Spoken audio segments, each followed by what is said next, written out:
Commonwealth of the Northern Mariana Islands, CNMI, is facing one of the most powerful meteorological challenges in its history. Super Typhoon Sinlaku, a monstrous Category 5 equivalent storm, made a direct impact on the islands of Saipan and Tinian on Tuesday, April 14, 2026, leaving a trail of unprecedented destruction and triggering a massive humanitarian and federal response. Super Typhoon Sinlaku underwent a period of explosive intensification over the warm waters of the Philippine Sea.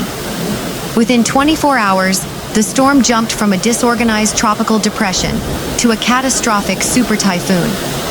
As of Tuesday night, the Joint Typhoon Warning Center, JTWC, reported sustained winds of 175 miles per hour, 280 kilometers per hour, with gusts exceeding 210 miles per hour. The storm's eye, measuring approximately 25 miles in diameter, passed directly over Saipan, bringing the terrifying eye wall, the most violent part of the storm, into contact with residential areas and critical infrastructure. The islands experienced a total blackout as the power grid, operated by the Commonwealth Utilities Corp, CUC, suffered a catastrophic failure. Concrete power poles were snapped like toothpicks, and high-voltage lines were strewn across major roads, including Beach Road and Monsignor Guerrero Road. Preliminary reports indicate that Saipan International Airport has sustained significant damage to its hangars and navigation equipment, forcing a total suspension of all commercial and relief flights until further notice. In villages like Chalan Kanoa and Susupe, many wooden-framed homes and those with tin roofing were completely leveled. Even concrete structures reported blown-out windows and significant flooding. A life-threatening storm surge of 12 to 18 feet was reported along the western coastline, inundating hotels and coastal businesses. CNMI Governor David Apatang, in a midnight press briefing held from a hardened emergency bunker, declared a state of major disaster. "This is a night of prayer and resilience," the governor stated. "The force of Sinlaku is unlike anything we have seen since Typhoon Yutu. Our primary focus is life safety. Do not leave your shelters." In Washington, D.C., the President of the United States officially signed a federal emergency declaration. This authorizes the Federal Emergency Management Agency, FEMA, to mobilize resources. Over 200 FEMA personnel, along with search and rescue teams from Guam and Hawaii, are currently staged and waiting for the all-clear to fly into the zone. Thousands of residents are currently housed in public shelters, primarily located in public schools. However, there are growing concerns regarding damage to the water system, and power outages have halted pumps, leading to an immediate shortage of clean drinking water. The Commonwealth Healthcare Corporation, ChCC, is operating on emergency generators, focusing exclusively on trauma cases resulting from the storm. Most cellular towers have been downed or damaged, leaving the islands in a digital blackout, with satellite phones being the only reliable means of communication for emergency services. Super Typhoon Sinlaku is on track to barrel over the Northern Mariana Islands late Tuesday local time, with widespread rain and flooding along with destructive winds that could cause lengthy power outages, the National Weather Service said. In Guam, a U.S. territory with several American military installations and about 170,000 residents, isn't expected to take a direct hit, but still could see damaging winds. The typhoon has stayed mostly on a track that puts it going over or just skirting along Tinian and Saipan, said Joshua Shank, a lead meteorologist in Guam for the Weather Service. About 50,000 people live on the three islands, with most on Saipan, known for its laid-back resorts, snorkeling and golf, as well as the capital of the Northern Mariana Islands. Saipan was the site of one of World War II's bloodiest battles in the Pacific, in which more than 50,000 Japanese and American soldiers and local civilians died. In Guam, where Typhoon Mawar knocked out power for days in 2023, U.S. military officials warned personnel to prepare for the storm and shelter in place. The military controls about one-third of the land on the island, a critical hub for U.S. forces in the Pacific. The island already was being hit by heavy rains and wind gusts up to 60 miles per hour very early Tuesday, Shank said. Most businesses were closed and residents were told to stay home, he said. Before turning toward Guam and the Northern Marianas, the storm left significant damage to the outer islands and atolls of Chuuk in the Federated States of Micronesia, said Landon Aydlett, a meteorologist with the Weather Service on Guam. Glenn Hunter, who grew up on Saipan, has weathered numerous typhoons. "We sit in what they call Typhoon Alley," he said early Tuesday after waking up to strong gusts and seeing downed trees. For the most part, residents live in sturdy, fully concrete homes, and those in substandard wooden houses with tin roofs tend to stay with family or in government shelters, he said. Tourism-dependent Saipan was still recovering from 2018's Super Typhoon Yutu when the coronavirus pandemic hit in 2020, he recalled. "The economy has yet to rebound," he said. "We're remote, beautiful islands in the Pacific, which is a plus, but in times of recovery, it becomes a massive negative to getting things into our damaged ports. And so what we would hope for is just as much support as we can get from the outside world, the federal government, the military," he said. Meanwhile, as the outer bands reached the Northern Mariana Islands, the sound began. It wasn't just the whistling of wind, it was a low-frequency thrum that vibrated in the chest. In Guerrero, the palms began to dance a violent, jerky ballet. Then, the first snap, a century-old flame tree splintering like a toothpick. It arrived horizontally, a gray curtain of water that turned the world into a blur.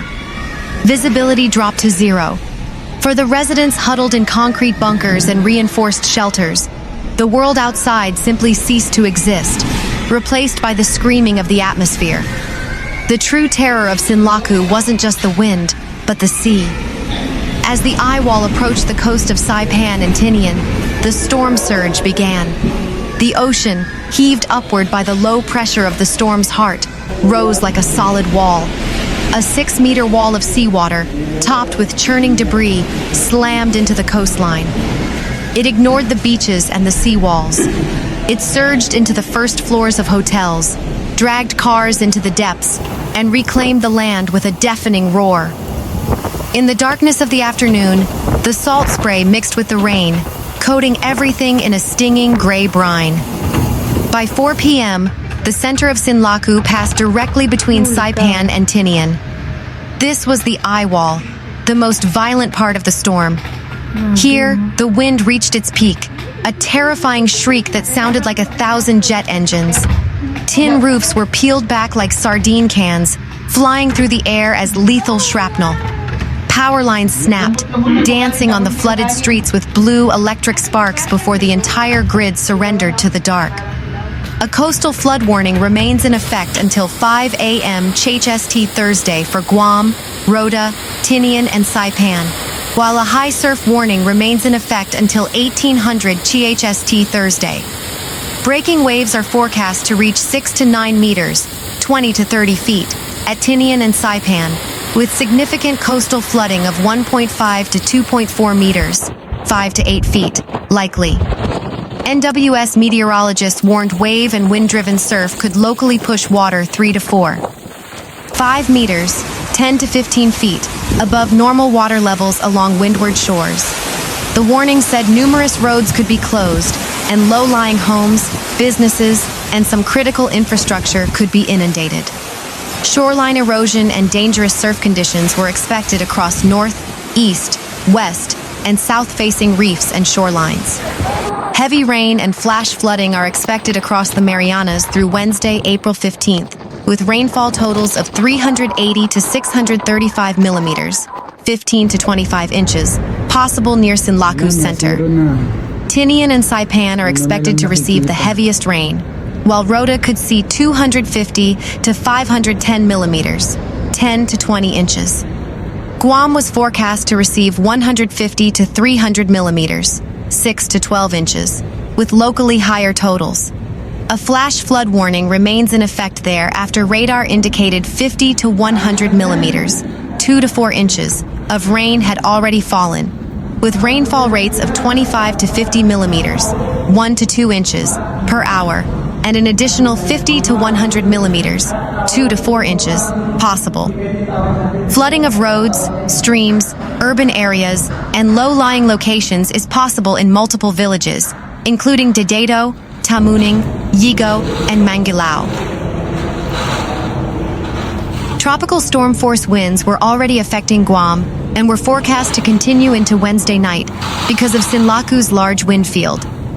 Forecasters said sustained winds of 80 to 95 kilometers per hour, 50 to 60 miles per hour, with gusts up to 113 kilometers per hour, 70 miles per hour, were expected before conditions gradually improve later in the week. Residents in warning areas were advised to remain in reinforced shelter and avoid travel unless absolutely necessary. NWS urged people to remain indoors during high winds, avoid all coastal areas because of life-threatening surf, and stay off flooded roads. Guam residents were told to remain sheltered until local authorities issue an all-clear. For those who stayed in their homes, the experience was described as living through a relentless, hours-long explosion. The sound wasn't just wind, it was a rhythmic, mechanical screaming, said Maria Sablin, a resident of Guerrero who sought refuge in her bathroom after her living room roof was peeled away like a tin can. You could hear the island being torn apart, the snapping of concrete poles, the thud of cars being flipped, and the constant rain that felt like needles hitting your skin. The scale of the physical damage is staggering. Initial aerial surveys conducted by the U.S. Coast Guard and local authorities reveal a browned island. The lush tropical greenery that Saipan is known for has been stripped away. Every leaf has been shredded, and thousands of ancient flame trees and coconut palms have been snapped in half or uprooted entirely. Preliminary estimates suggest that over 70% of the island's residential structures have sustained significant damage. In villages like Oleai and Chalan Kanoa, wooden frame houses were simply erased from their foundations. Even typhoon-proof concrete homes were not spared, with many losing their roofs or suffering structural cracks from the impact of flying debris, including shipping containers and vehicles that were tossed hundreds of feet. The island is in total darkness. Over 95% of the Commonwealth Utilities Corporation's CUC power poles are down. In many areas, the high-voltage lines are tangled in a chaotic web with uprooted trees and roofing iron, creating a hazardous environment for first responders. Officials warn that restoring power to the entire island could take 6 months or more. The electrical failure has silenced the pumps that provide running water to the island's villages. Furthermore, the massive storm surge, estimated at 15 feet in some areas, has contaminated several coastal wells with salt water. The risk of waterborne diseases is now a primary concern for health officials. Along the western coast, particularly in the tourist district of Garapan and the port of Saipan, the Pacific Ocean surged inland with such force that it moved heavy concrete barriers and coral boulders onto the main highways. The iconic micro beach, a favorite for tourists and locals alike, is gone. In its place is a shoreline littered with the wreckage of luxury hotels and small businesses. The ground floors of major resorts were gutted by the waves, leaving lobbies filled with sand, sea creatures, and debris. The port of Saipan, the island's lifeline for food and fuel, has sustained heavy damage to its cranes and warehouses, complicating the arrival of immediate relief supplies. While the official death toll remains low, thanks to early warnings and a culture of typhoon preparedness, the humanitarian situation is critical. Emergency shelters are currently over capacity, and there is a desperate need for tents, cots, and hygiene kits. Approximately 400 international tourists remain trapped on the island. With the Francisco C. Ada Saipan International Airport currently closed to commercial traffic due to debris on the runway and damage to the navigation systems, these visitors are sheltering in the remains of hotels, waiting for evacuation flights. Saipan imports over 90% of its food. With the port damaged and local subsistence crops destroyed, the island has only a few days of fresh supplies left.